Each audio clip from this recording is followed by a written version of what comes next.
말씀 빌레몬서 1장 22절 말씀입니다. 1장 22절 말씀입니다.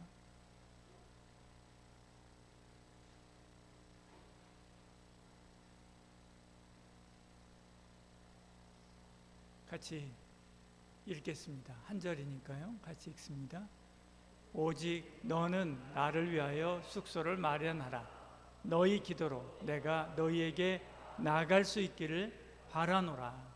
아멘. 다음 주는 우리 임시 공동회 하도록 그렇게 하겠습니다. 교회 대출을 위해서 지금 있는 대출 연장시키는 것 때문에 정관을 약간 수정해야 된다고 은행 쪽에서 연락이 와서 그 부분에 대해서 잠깐 함께 논의하도록 그렇게 하겠습니다. 청년부 여름 수련회 얼마 남지 않았습니다. 그래서 기도해 주시길 바랍니다.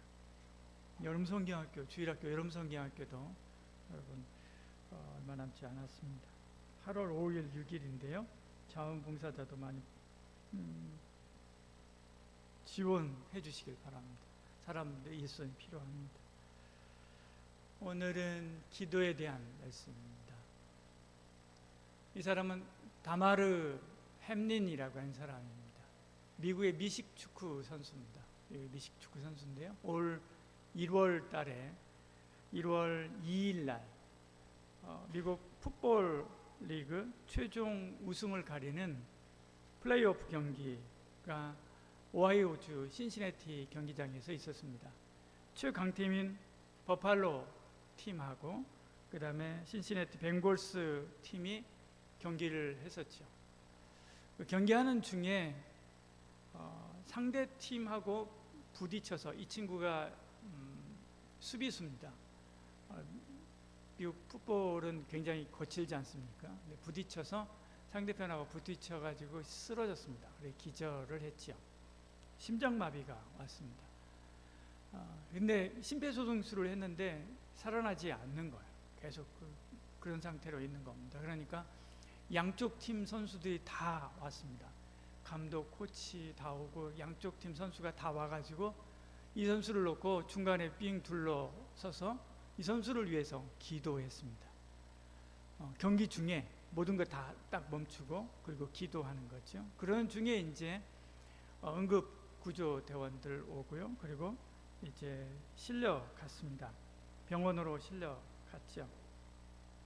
이때 이 경기를 중계하던 해설자죠. 해설자 벤 올롭스키라고 하는 사람이 방송 중에 이렇게 할 수는 없지만 그래도 우리 다마르 친구를 위해서 함께 기도했으면 좋겠다라고 하고 방송 중에 생방송하는 중에 함께 기도를 하게 됩니다. 그리고 나서 이제 병원으로 실려갔죠. 신시내티 대학병원으로 실려가게 됩니다. 실려간 뒤에도 바로 이렇게 회복이 안 됐습니다. 깨어나지를 못했어요. 한 이틀 정도를 깨어나지 못했습니다. 그러니까 그 주변에 있는 이 팬들이 다마르 선수의 팬들이 주변에 있는 경기장, 주 경기장이죠. 그 경기장에 모여서 다마르 선수를 위한 기도회를 하게 됩니다. 특별 기도 집회를 하게 되죠. 경기장에서요. 그 경기장이 원래 버팔로 팀의 주 경기장입니다. 거기서 기도를 하게 됩니다. 그리고 나서 이틀 만에 깨어나게 됐죠. 깨어나니까 얼마나 좋겠습니까? 그래서 대통령도 트위터에 축하한다라고 하는 그런 바이든 대통령도 그런 메시지를 보내고 했습니다. 부모님하고도 전화 통화를 하고 그랬었나 봐요, 대통령이. 이 사람이 깨어나가지고 깨어난 뒤에 했던 첫 마디가 뭔지 압니까? 우리 팀이 이겼나요? 라고 하는 게 이 사람이 깨어나서 했었던 첫 마디였습니다. 이때 이제 그를 담당하던 의사가 이렇게 대답합니다. 당신은 인생의 경기에서 승리했습니다 라고 하는 이야기를 했습니다. 모두가 다 기도로 그 친구를 위해서 기도로 합심해서 기도했고 그 친구가 깨어났기 때문에 그렇습니다. 이 친구가 쓰러진 후에 모금운동도 팬들이 모금운동도 했는데요. 850억 원이 모였다고 합니다. 850억 원. 여러분 한번 검색해 보면 기사들이 많이 나와 있습니다. 기도죠, 기도. 기도가 죽음을 이겼습니다. 여러분, 여러분도 문제가 있을 때 기도하는 은혜가 있기를 축복합니다. 오늘도 지금 이게 1월달 일입니다. 오늘도 하나님은 살아 역사하시며 우리의 기도를 들으시고 우리의 기도에 응답하시는 분이심을 여러분 믿으시길 바랍니다. 오늘 이 기도에 대한 말씀입니다.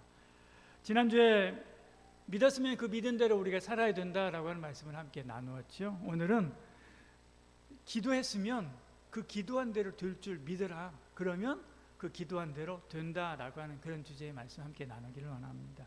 바울은 이 편지의 말미에서 빌레몬서 편지의 말미에서 이 이야기를 합니다. 너는 나를 위하여 숙소를 마련하라. 너희 기도로 내가 너희에게 나아갈 수 있기를 바라노라. 그렇게 이야기하죠. 우리가 지금까지 계속 보았듯이 바울은 지금 로마 감옥에 갇혀 있는 것입니다. 예루살렘에서 체포된 후에 벌써 3, 4년이 지났습니다. 3, 4년이 지나는 동안 계속해서 끌려다니는 거죠. 끌려다니고 장래가 어떻게 될지 앞으로 어떻게 될지 전혀 예측 불가능한 상황입니다. 당시에 이제 바울을 재판해야 될 로마의 황제 네로는 악당이죠. 악당이고 이 성격도 굉장히 막 급변하는 그런 성격입니다. 언제 어떻게 어떤 결정을 내릴지 누구도 예측하기 힘든 그런 사람이었죠. 거기다가 기독교를 달갑지 않게 생각하는 그런 사람이었습니다. 언제 재판장에 끌려나가고 재판장에서 네로가 쟤 죽여라고 이야기할지 모르는 그런 상황인 것이죠. 그래서 바울은 항상 매일 그날 아침에 깨어난 그날이 마지막인 것처럼 열심히 주의 복음을 증거하면서 살았던 것입니다. 물론 바울을 고소했었던 유대인들도 마찬가지로요. 네로가 워낙 변덕이 심한 사람이기 때문에 만약에 이 사람이 갑자기 바울에 대해서 무죄를 선고하고 너희들 왜 로마 시민을 무고했느냐라고 하면서 책임을 물을까 두려워서 지금 어떻게 하지 못하고 그런 두려움, 만약에라도 이런 일들이 일어나면 자기들이 큰 화를 당하기 때문에 이런 두려움을 가지고 어떻게 하지 못하는 지금 그런 상황입니다. 그러니까 바울은 이 상황 중에서도 열심히 매일매일 오늘이 마지막인 것처럼 복음 전하는 그런 삶을 살았죠. 그래서 사역도 굉장히 확대가 됐고요. 많은 사역자들이 함께 했었던 것을 보죠. 그래서 이제 그 사역 통해서 예수님을 만나고 믿고 변화된 사람이 오네시모, 그 중에 한 사람이 오네시모였던 것입니다. 그러면서도 바울이 포기하지 않고 했던 기도가 하나가 있습니다. 그것은 땅끝으로 알려진 당시의 스페인까지 가서 복음을 전하게 해달라라고 하는 기도였죠. 그는 그 기도를 끊임없이 계속 해왔었던 차였습니다. 로마서 15장 28절에 보면 내가 이 일을 마치고 이 열매를 그들에게 확증한 후에 너희에게로 들렀다가, 너희는 로마겠지요? 들렸다가 서버나로 가리라, 그렇게 이야기합니다. 당시에 서버나는 땅끝이라고 알려진 스페인이었습니다. 거기는 야만족들이 살고요. 그 이상은 사람들이 없을 것이다 라고 생각할 정도의 먼 거리에 있었던 땅이었죠. 바울은 거기까지 가서 복음을 전할 생각을 하고 있었고요. 그리고 그런 계획을 가지고 있었습니다. 지금도 마찬가지죠. 복음 전도 여행을 위해서 기도하고 그 여행 중에 골로새에도 가기를 기도하고 있는 것이죠. 그래서 너희도 나를 위해서 좀 기도해달라. 나 지금 서버나까지 갈 건데 가다가 너희 교회도 들렸다가 갈 거니까 그런 나를 위해서 풀려나도록 기도해달라라고 이야기하고 있는 것을 보죠. 바울을 우리가 생각하면 딱 떠오르는 게 선교죠. 선교입니다. 두 번째로 바울의 성격 하면 떠오르는 게 굉장히 이지적인 그런 성격들이 떠오릅니다. 그리고 불굴의 의지를 가지고 자신이 목표했던 것을 반드시 성취하고자 하는 그런 사람으로 우리가 생각합니다. 근데 바울하고 기도는 잘 연결이 안 돼요. 잘 연결이 안 되는 경향들이 있습니다. 그런데 바울은 기도하는 사람이었습니다. 스데반 집사가 순교하자 예루살렘 교회가 흩어져 가게 됐죠. 바울이 되기 전 사울은 흩어져 가는 그 그리스도인들을 잡으려고 곳곳으로 방방곡곡 찾아다니게 됩니다. 그러다가 다메섹까지 가서 그리스도인들을 잡아야겠다라고 하는 그런 마음을 가지고 대제사장에 가서 공문을 받아서 다메섹으로 가게 되죠. 다메섹으로 가던 중에 다메섹에 거의 다 도착했을 그때에 길에서 예수님을 만나지 않습니까? 예수님을 만나고 이 사람이 그 큰 밝은 빛 가운데서 눈을 멀어버립니다. 시각을 잃어버리죠. 그리고 나서 다메섹으로 들어갑니다. 이제 눈을 보지 못한 상태에서 다메섹에 들어가 직가라고 하는 거리에 시몬의 집에 들어가서 머물게 되지요.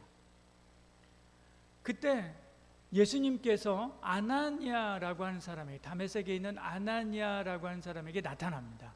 아나니아에게 그렇게 이야기합니다. 너 직가라고 하는 곳에 가면 시몬의 집에 바울이라고 하는 사람이 있는데 너 그 사람에게 가서 기도해서 눈을 뜨게 하라 라고 이야기합니다. 그러면서 바울에 대해서 설명을 해요. 제일 끝에 11절에 뭐라고 이야기하냐면 사울이라고 하는 사람을 찾으라. 그가 기도하는 중이니라 그렇게 이야기합니다. 근데 지금 우리가 가지고 있는 이 성경 이전의 성경 번역되기 개정되기 전에 이전의 성경에는 뭐라고 되어 있냐면 보라 그가 기도하는 중이다 그렇게 번역을 해놨습니다. 원래 원문에 보면 보라가 들어가 있습니다. 이두 가르 프로스쿠마이라고 하는 뜻입니다. 이게 보라 그가 기도하는 중이다 라고 하는 말의 원문입니다. 이두라고 하는 말은요 보라라고 하는 감탄사입니다. 가르라고 하는 말은 전치사고요, 프로스쿠마이는 기도한다 라고 하는 뜻입니다. 이 말은 봐 걔가 기도하고 있어 라고 하는 뜻이에요. 감탄사예요. 감탄사. 예수님도 놀라고 있는 거죠. 바울은 처음부터 이렇게 기도하는 사람이었습니다. 처음 예수님을 만난 그 순간부터 기도하는 사람이었죠. 그리고 그의 기도가 바로 응답이 됐죠. 12절에 보면 아나니아라고 하는 사람이 와가지고 가서 그를 위해서 기도하고요, 그가 눈을 뜨잖아요. 그리고 주님께서는 그가 앞으로 어떤 일들을 해야 될 것인가에 대해서 설명을 해주십니다. 너는 이제 이방인을 위한 복음 전도자로서의 삶을 살 거야 라고 주님께서 그에게 가르쳐 주시는 것이죠. 그는 한평생 이 응답대로 살았습니다. 처음부터 바울은 기도의 은사를 받았던 사람이고요, 처음부터 바울은 기도의 응답을 경험했었던 사람입니다. 그래서 그는 기도를 놓지 않고 살았어요. 늘 기도하는 사람이었습니다. 데살로니가 사람들에게 쉬지 말고 기도하라 라고 가르쳤습니다. 골로새 교회 성도들에게 기도를 항상 힘쓰고 기도에 감사함으로 깨어 있으라 그렇게 가르쳤습니다. 빌립보 성도들에게는 아무것도 염려하지 말고 모든 일에 기도와 간구로 하나님께 아뢰라 그렇게 가르쳤습니다. 신약 성경에서 기도에 대한 성경들을 찾아보면 예수님 다음으로 바울이 했었던 기도에 대한 중요한 이야기가 제일 많습니다. 기도에 대한 중요한 메시지는 바울이 전했어요. 바울만큼 이지적이고 냉철한 사람이 어디 있습니까? 그는 2차 선교 여행에서 마가가 1차 선교 여행 때 도망가 버리죠. 그것 때문에 2차 선교 여행 때는 마가 안 된다, 마가 안 데리고 가겠다라고 이야기합니다. 그래서 그에게 스승과 같은 존재인 바나바하고 아예 결렬까지 합니다. 그러면서도 자기가 옳다 생각하는 그것을 끝까지 추구하면서 가던 사람이었죠. 그런데도 그는 늘 기도하는 사람이었습니다. 오늘 우리도 마찬가지입니다. 여러분, 기도하는 저와 여러분 되게 소원합니다. 특별히 여러분 지식이 많은 이들은요 더욱더 많이 기도해야 됩니다. 우리가 기도할 때 지식이 지혜가 됩니다. 기도할 때 열정이 열매가 됩니다. 기도할 때 우리의 사랑이 인간적인 사랑이 아가페의 사랑, 하나님의 사랑이 됩니다. 기도할 때 우리가 했던 그 충성이 하나님이 주시는 복으로 바뀌게 됩니다. 저와 여러분, 기도는 오늘도 살아있는 줄 믿으시길 바랍니다. 그럼 부지런히 기도하는 저와 여러분 되어야만 합니다. 바울이 얼마나 이지적인 사람입니까? 예수님의 제자 중에요 제일 똑똑한 사람입니다. 그런데 그는 누구보다도 기도에 열심이었던 사람이죠. 저와 여러분, 부지런히 기도하고 기도의 응답을 날마다 경험하는 저와 여러분 되기를 축복합니다. 지금 그는 복음 전할 기회를 달라고 기도합니다. 1장 22절에 이렇게 말씀하죠. 너는 나를 위하여 숙소를 마련하라. 너희 기도로 내가 너희에게 나갈 수 있기를 바란다. 그렇게 이야기하고 있습니다. 골로새 교회에 그가 가고자 하는 이유가 뭡니까?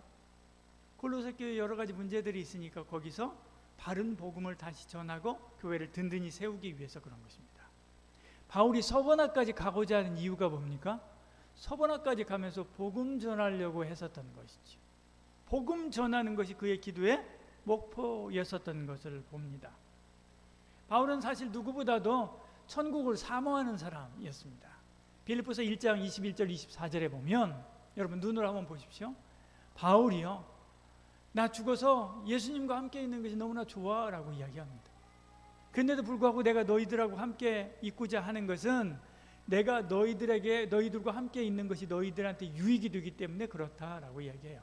그래서 나는 여기에 조금 더 있어야 되겠다. 무엇 때문에? 너희들 때문에. 너희들에게 복음 전하고 하나님의 뜻을 전하는, 가르치려고 하는 이 일 때문에 내가 남아서 고생이 되지만 여기 남아 있겠다. 더 좋은 저 천국 가는 것을 약간 미루고 여기 남아서 복음 전하고 주의 일들을 좀 감당해야 되겠다라고 이야기하는 것입니다. 그래서 고생하면서도 복음 전하는 삶을 살았던 것이죠. 그래서 그는 마지막 서바나까지 땅끝까지 가서 복음 전하려고 했었던 것이고요. 그 일을 위해서 기도하고 있는 것을 보죠.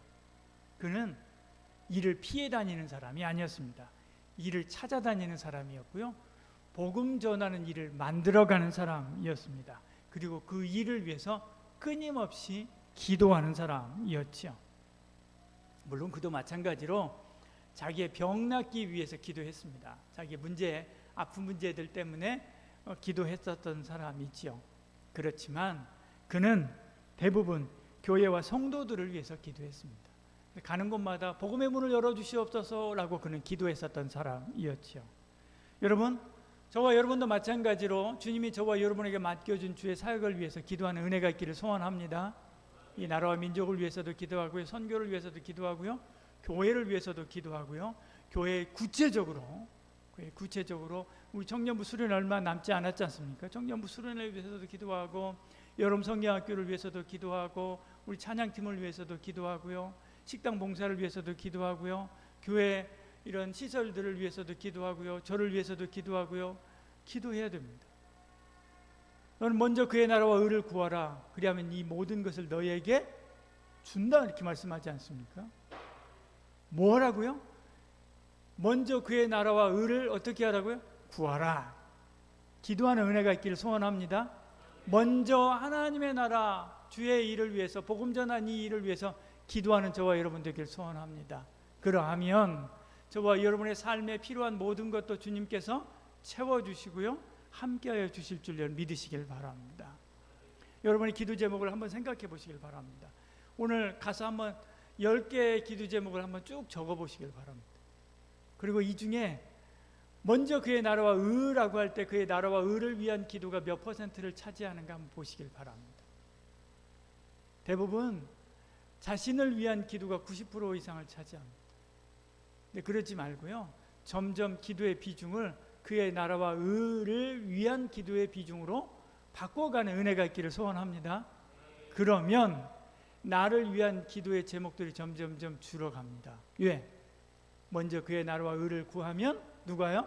주님이 그 모든 것을 채워주시기 때문에 기도할 필요가 없을 정도로 평안해지고 필요한 모든 것이 공급받기 때문에 그런 것입니다. 여러분, 그의 나라와 의를 위해서 기도하는 저와 여러분 되기 소원합니다. 그리고 바울은 그렇게 기도하고 그렇게 될 것을 확신했습니다. 보십시오. 1장 22절에요. 오직 너는 나를 위하여 숙소를 마련하라. 지금 말하면 너 호텔 좀 예약해놔 라고 이야기하는 거예요. 방 좀 예약해놔 라고 이야기하는 겁니다. 앞서 이야기했듯이 바울은 지금 풀려나는 것이 아니에요. 날 위해서 내가 너희에게 나갈 수 있기를 기도하라 라고 이야기하잖아요. 아직 나갈 수 있는 상황이 아닌 거예요. 그가 풀려나는 날짜가 정해진 것도 아니에요. 그는 아직 갇혀있고 아직 언제 어떻게 무슨 일이 일어날 줄 몰라요. 그럼에도 불구하고 기도하고 그리고 그 기도대로 풀려날 줄 그는 믿었던 거예요. 그러니까 숙소 예배해줘 라고 이야기하는 것이죠. 우리가 흔히 이런 이야기 하지 않습니까? 비가 오기를 기도했다면 장화를 준비하라. 그만큼 어떻게 돼요? 믿는 거예요. 내가 기도한 대로 될 줄 믿고 준비한 거죠. 바울이 지금 그러고 있는 것입니다. 여러분, 주님께서 이렇게 말씀했어요. 내가 너희에게 말하노니 무엇이든지 기도하고 구하는 것은 받은 줄로 믿으라. 그리하면 너희에게 그대로 되리라. 그렇다고 해서 우리가 늘 원하던 대로 그렇게 응답하는 것은 아닙니다. 어떤 때는 내가 생각한 거하고 다르게 응답하기도 하고요, 기다리게 하시기도 하고요, 그리고 거절하실 때도 있습니다. 그렇지만 그 무엇이든 간에 그 응답은 우리에게 좋은 것입니다. 예수님도 오병이의 기적을 일으킬 때 먼저 자리에 사람들을 앉게 합니다. 그리고 나서 기도하시죠. 그리고 나서 축사하시고 그 다음에 떼어줍니다. 식사 기도를 미리 다 하고 그래서 떡이 떼어지고 준비가 되니까 앉게 해라 해서 나눠준 게 아니라요, 먼저 다 앉게 하고 그렇게 될 줄 믿고 앉게 하고 기도하고 떼어주는 것을 봐요. 믿는 거예요. 먼저 믿는 거예요. 우리 조지 밀러의 기도에 대한 우리 간증들 많이 듣지 않습니까? 조지 밀러 간증 중에 그런 거 있지 않습니까? 고아원에 아침이 됐는데 먹을 게 하나도 없는 거예요. 그러니까 먹을 게 하나도 없습니다 라고 이야기하니까 조지 밀러가 그렇게 이야기합니다. 목사님이요, 모두 다 아이들 다 앉게 하라고 식탁에 다 앉았습니다. 포크와 나이프를 들고 준비합니다. 그리고 식사 기도를 합니다. 그리고 식사 기도를 마치고 눈을 떴는데 밖에 마차에 빵을 실은 마차가 와 있는 거예요. 그래서 먹었다라고 하는 기도응답 간증이 있습니다. 5만 번 기도응답 받은 조지 밀러의 기도 뭐 그런 책에 나오는 내용입니다. 여러분, 믿고 기도하면 주님께서 그렇게 되게 하십니다. 우리의 믿음을 실망시키지 않습니다. 야고보서 1장 5절 6절에 이렇게 말씀합니다. 하나님께 구하라 그리하면 주시리라. 오직 믿음으로 구하고 조금도 의심하지 말라.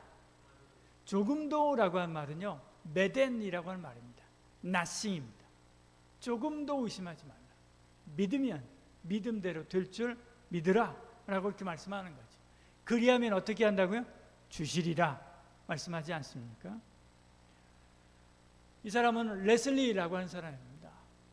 레슬리라고 하는 사람인데요, 이 사람은 1952년 1월 31일 생입니다. 미국의 위스콘신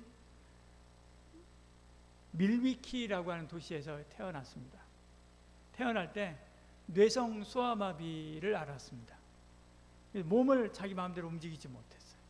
거기다가 망막도 손상을 입어서요, 눈으로 볼 수가 없었습니다. 그러니까 이 아이는 태어나자마자 금방 죽을 위기였던 거죠. 엄마도 나 이 아이 못 키우겠습니다 라고 두 손을 들었습니다. 병원에서는 이제 비상이 걸렸죠. 이거 어떡하나 라고 하는 그런 생각이 들었습니다. 그래서 은퇴한 간호사인 메이 램키라고 하는 사람을 불렀습니다. 이분은 당시 나이가 52살이었습니다. 이분을 불러가지고 사정 이야기를 했습니다. 그러니까 이분이 아이를 내가 데려가겠습니다. 내 생명 다할 때까지 이 아이를 양육하겠습니다 라고 이야기를 합니다. 그리고 아이를 키우지요. 처음에는 우유도 먹지 못했습니다. 그런데 손발을 주물러 가면서 정성을 다해서 키웠지요. 온갖 재활요법을 다 하면서 키웠습니다. 그러면서 기도했습니다. 사랑의 하나님, 저는 성경에 나오는 기적들을 믿습니다. 이 아이에게도 기적을 허락하여 주시옵소서. 정신적인 감옥을 깨뜨리고 새로운 생명으로 깨어나는 기적을 허락하여 주시옵소서. 그렇게 기도했습니다. 이렇게 기도를 몇 년을 한 줄 압니까? 18년을 했습니다. 18년을. 어떤 정부에는 16년이라고 기록도 되어 있습니다. 근데 저는 지금 이 이야기를 어디서 가져왔냐면 장신대 교수는 주승증 목사님의 책에서 제가 가져온 건데요. 그분의 기록에 의하면 18년이라고 되어 있습니다. 근데 그러니까 52살에 이 아이를 데리고 왔으니까 18년이 됐으면 몇 살이에요? 70살이 된 거예요. 70살이 될 때까지 이 아이를 돌본 것입니다. 근데 포기하지 않고 여전히 똑같은 기도를 계속했습니다. 어느 날 이 레슬리라고 하는 아이의 침대 옆에 기타가 있었는데 손가락이 약간 움직여가지고요, 기타를 그 줄을 튕긴 거예요. 18년 만에 처음이었다고 합니다. 그러니까 그것을 딱 보더니 음악이구나 그런 생각을 했습니다. 그리고 그 다음부터는 그 아이 방에다가 피아노도 들여다 놓고 전축도 갖다 놓고 음악을 계속해서 틀어줬습니다. 그리고 혹시나 해서 이 아이를 막 부축해가지고 피아노 앞에 이렇게 앉혔습니다. 그리고 건반 위에다 손을 올려놨는데 그런데 아무것도 움직이지 않는 거예요. 실망을 했죠. 그래도 계속 기도를 했습니다. 그런데 한 3개월 정도 몇 개월 정도 지난 후에 어느 날 밤에 새벽 3시가 됐는데 갑자기 큰 음악 소리가 들리는 거예요. 1971년입니다. 겨울이었습니다. 새벽 3시경이었습니다. 음악 소리가 들려가지고 가보니까 이 친구가 일어나 앉아서 피아노를 치고 있는 거예요. 기적이죠. 기적이. 18년 동안이나 누워 있었던 이 사람이 일어나가지고요, 피아노를 치고 있습니다. 그것도요, 차이콥스키 협주곡 1번을 연주하고 있었다라고 이야기를 합니다. 이것이 ABC 방송을 타고요, 한때 미국 전역에 방송도 되고, 그리고 이후로 계속해서 이분은 공연 다닙니다. 계속 공연 다닙니다. 지금 저것도 제가 공연한 영상을 2007년에 공연한 영상인데 그 영상을 캡처한 겁니다. 영상을 제가 바로 보여드리면 이 송출이 끊기거든요. 유튜브가 끊겨가지고 영상을 못 보여주고 제가 캡처한 거예요. 2007년 10월 6일 날 파츠빌에서 공연했었던 것입니다. 일어나서 연주를 했어요. 정말로 기적 같은 일 아닙니까? 이후에도 계속해서 연주를 계속합니다. 음악을 들어보면요, 여러분 한번 검색해서 한번 찾아보시길 바랍니다. 들어보면 곧잘 연주를 합니다. 저 뒤에 있는 분은 그 딸입니다. 딸. 이분의 딸이 아니라 메이 램키의 딸, 메이 파커라고 하는 딸입니다. 이제 딸이 이어가지고 이 사람을 계속해서 돌보고요, 그리고 공연 다닐 때마다 부축이고 그리고 도와줘서 휠체어를 타고 와가지고 앉혀놓으면 이렇게 치는 거예요. 제가 이 영상을 보면서 그런 생각을 했습니다. 만일 음악을 들려주지 않았다면 어떻게 됐을까? 만일 피아노를 그 방에다 가져다 놓지 않았다면 어떻게 됐을까? 그런 생각을 했습니다. 그렇게 기도하고 될 줄 믿었기 때문에 18년이나 안 되고 꼼짝 못하는 이 아이가 일어나 앉게 된 것이죠. 안 가져다 놨으면 아마도 평생 일어나지 못하지 않았을까라는 그런 생각을 해봤습니다. 하나님은 어제나 오늘이나 응답하시는 하나님인 줄 여러분 믿으시길 바랍니다. 바울도 그의 기도대로 로마 감옥에서 나와서 세상을 다니고 결국 서바나까지 가서 복음을 전합니다. 여러분도 기도하는 은혜가 있기를 소원합니다. 믿고 기도하시길 바랍니다. 자기 몸을 가누지 못했던 사람을 위해서 18년이나 기도하는 것 쉽지 않습니다. 그러나 인내하면서 기도하면, 믿고 기도하면서 응답의 때를 준비하면 반드시 좋은 것으로 응답하여 주실 줄 여러분 믿으시길 바랍니다. 서두에 이야기했었던 다마르 햄린 선수를 이야기할 때 그의 의사가 당신은 당신의 인생에서 승리했습니다 라고 이야기했듯이요, 기도로 승리한 거죠. 이야기했듯이 저와 여러분도 기도로 승리한 삶을 살아가는 은혜와 복이 있기를 축복합니다. 기도하겠습니다. 주님,